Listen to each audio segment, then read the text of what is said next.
नमस्कार. माय महानगरमध्ये आपलं स्वागत आहे. आपल्यासोबत आहेत राज्याचे नवनियुक्त शिक्षण मंत्री दादाजी भुसे साहेब. दादाजी भुसे यांचं एक वैशिष्ट्य म्हणजे एका आगळ्या वेगळ्या पद्धतीनं काम करण्याची त्यांची पद्धत.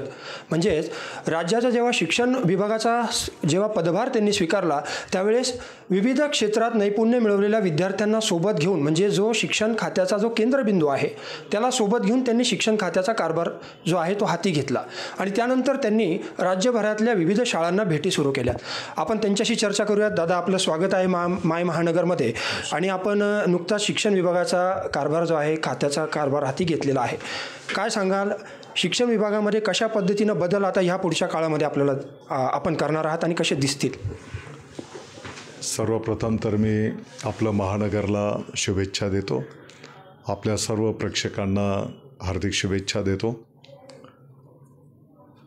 महाराष्ट्राचे लोकप्रिय उपमुख्यमंत्री महोदय माननीय एकनाथजी शिंदे साहेबांचा अतिशय जिव्हाळ्याचा विषय शालेय शिक्षण, या विभागाची जबाबदारी आपल्या नाशिकवर त्यांनी दिली. मुख्यमंत्री महोदय देवेंद्रजी फडणवीस साहेब, माननीय अजितदादा पवार साहेब यांनी या विषयाला अनुमोदन दिले. मला वाटतं की येणाऱ्या काळामध्ये या विभागाच्या माध्यमातून तळागाळातल्या अतिशय गरीबातल्या गरीब कुटुंबाच्या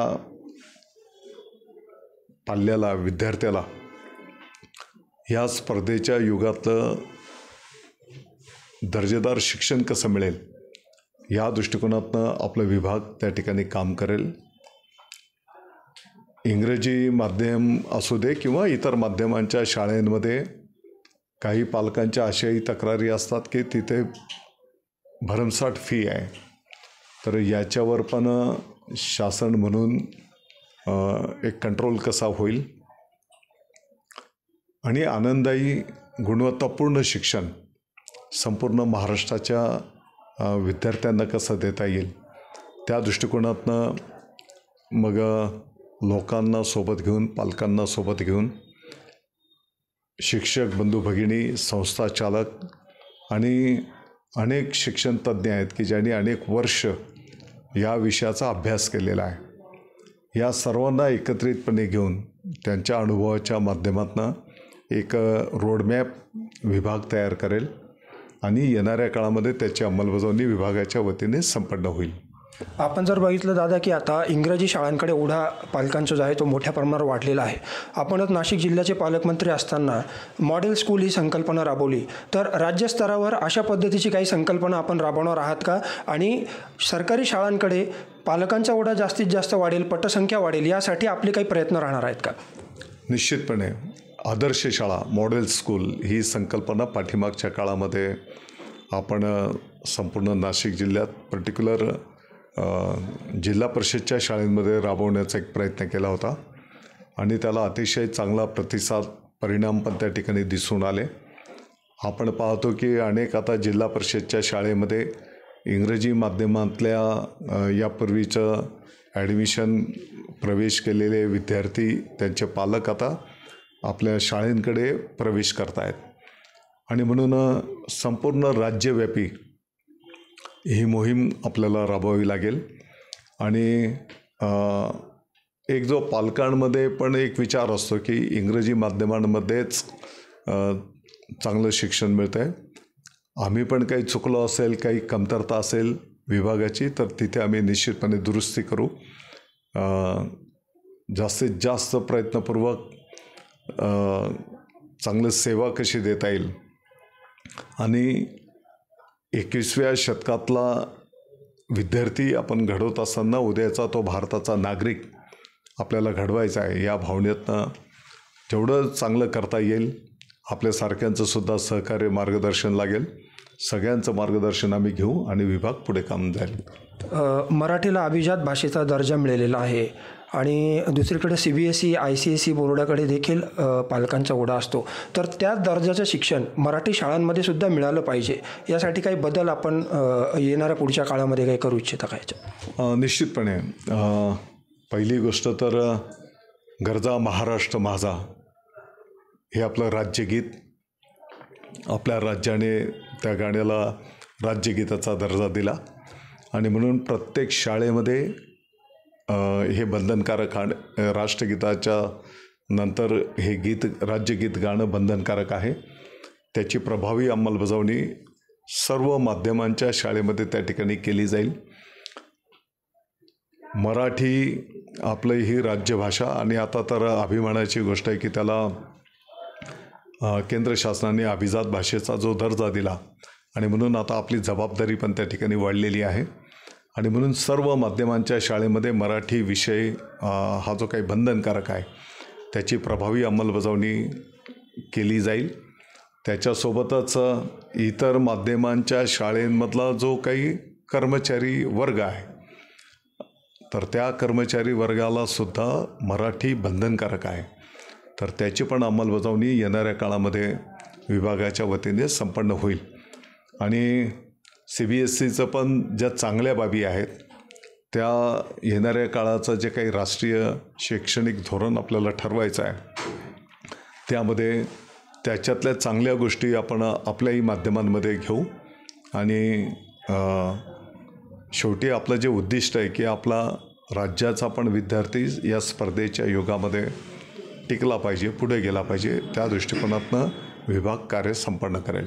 दादा, ग्रामीण भागामध्ये पण असे काही शिक्षक आहेत जे प्रयोगशील आहेत, वेगवेगळे प्रयोग ते करत असतात. जसं आता आपण हिवाळी शाळेला जशी भेट दिली तशा अनेक शाळा आहेत राज्यामधल्या. तर अशा प्रयोगशील शिक्षकांना पुढे आणण्यासाठी, म्हणजे ग्रामीण भागातल्या शिक्षकांना पुढे आणण्यासाठी आपली काही विशेष अशी काही योजना असेल का? ग्रामीण भागातले शिक्षक बंधू भगिनी असतील, शहरातले असतील की ज्यांनी अतिशय नाविन्यपूर्ण सेवा कार्य प्रतिकूल परिस्थितीमध्ये संपन्न केलेलं आहे. आणि म्हणून हे आमच्यासाठी मला वाटतं की एक आदर्श आणि दीपस्तंभ आहेत. तर त्यांना शासनाच्या वतीने पूर्ण पाठबळ दिलं जाईल, त्यांनी केलेल्या कार्याचा गौरव केला जाईल आणि त्याने साध्य केलेलं जे ज्ञान आहे त्या ज्ञानाचा वापर सर्वदूर महाराष्ट्रव्यापी कसा करता येईल त्या दृष्टिकोनातून पण विभाग काम करेल. आपण जर बघितलं असेल की या अशा शाळेंना आम्ही सर्वजण भेटी पण देतो आहोत. आणि त्याच्यासोबतच आता मुंबईमध्ये 2 दिवस तिकडे कॅबिनेटच्या निमित्ताने होतो. तर मुंबई MMR रिजनमधले पण जवळपास 50 असे आदर्श शिक्षकांशी संवाद साधला आणि त्याने वेगवेगळ्या प्रयोगांच्या माध्यमातून पटसंख्या कशी वाढवली, त्याने नाविन्यपूर्ण काय कार्यक्रम उपक्रम केलेले आहेत त्याची पण माहिती घेतलेली आहे. जसं आता आपण हिवाळी बोललो, त्र्यंबकेश्वर तालुक्यातल्या आदिवासी भागामध्ये आमचा केशव गावीच गुरुजी अतिशय नाविन्यपूर्ण कार्य तिकडं संपन्न करतो आहे. तर आणि अशा महाराष्ट्रामध्ये अनेक आहेत. तर त्या सर्वांचं आम्ही त्या ठिकाणी एकत्रित जे काही ज्ञान आहे शेअर करणार आणि राज्यव्यापी त्याचा फायदा पण सर्व विद्यार्थ्यांना मिळाला पाहिजे या दृष्टिकोनातनं शिक्षकांच्या माध्यमातून ते विषय पुढे नेऊ. दादा, शेवटचा प्रश्न की या विभागाचा पदभार स्वीकारल्यानंतर कोणती आव्हानं तुम्हाला शिक्षण क्षेत्रातली वाटतात आणि ती सोडवण्याच्या दृष्टिकोनातून कसे प्रयत्न आपले असतील आणि काही महत्त्वपूर्ण असे पथदर्शी प्रकल्प आपण या पुढच्या काळामध्ये शिक्षण क्षेत्रामध्ये बदल घडवण्यासाठी आणणार आहात? मला वाटतं की एकीकडे शाळेंमध्ये ज्या भौतिक सुविधा अपेक्षित आहेत त्या नाहीत, कर्मचारी रुंद कमी आहेत, वस्तुस्थिती आहे. काही शाळांमध्ये विद्यार्थ्यांची पटसंख्या कागदावरची आणि प्रत्यक्ष पालकांच्या पण काही अडीअडचणी आहेत. आणि म्हणून काही नियमांमध्ये आपल्याला काही बदल पण त्या ठिकाणी करावे लागतील. आणि या सर्व गोष्टींचा सारासार विचार करून विभागाने तर आम्ही असा निर्णय केलेला आहे की छोटे विषय तर ताबडतोब मार्गी लावायचे, मोठे ज्या काही बाबी आहेत की त्याला धोरणात्मक किंवा आर्थिक बाबीशी संबंधित विषय असतील, होऊ शकते की 6 महिने वर्षभर काही गोष्टींना लागेल. परंतु ज्या ज्या गोष्टी आता शैक्षणिक च्या व्यतिरिक्त अनेक जबाबदाऱ्या कामं शिक्षकांवर पण आहेत. काही छोट्या गोष्टी आहेत की त्या ताबडतोब आपण त्यांचं ताण कमी करू शकतो. त्यांचा मूळ विषय असला पाहिजे फोकस, विद्यार्थ्यांना ज्ञानदान. तर या सर्व गोष्टींवर आपल्याला मिळून काम करावं लागेल. अनेक शिक्षण तज्ज्ञ पण आहेत की ज्याने 30 ते 40 वर्ष अभ्यास केलेला आहे. काही चांगल्या पद्धती पण त्याने शोध केलेला आहे. तर या सगळ्यांना सोबत घेऊन अनेक शालेय शिक्षण समिती आहेत की त्याने पण गावाला सोबत घेऊन खूप चांगलं काम उभं केलेलं आहे. तर या सर्वांना पाठबळ द्यावं लागेल, त्यांचा गौरव पण करावा लागेल आणि एकंदरीत काय तर सर्व लोकांना सोबत घेऊन, नागरिकांना सोबत घेऊन आपल्याला पुढं जावं लागेल. त्या दृष्टिकोनातून विभाग काम करेल. तर हे होते राज्याचे शालेय शिक्षण मंत्री दादाजी भुसे, ज्यांनी सांगितलं की शिक्षण क्षेत्राचा विकास करत असताना पुढचा त्यांचा रोडमॅप कसा असेल आणि मराठी शाळांमध्ये सुद्धा CBSE ICSE प्रमाणेच शिक्षणाचा दर्जा उंचावण्यासाठी त्यांचे प्रयत्न राहणार आहेत. माय महानगरसाठी मनीष कटारिया, नाशिक.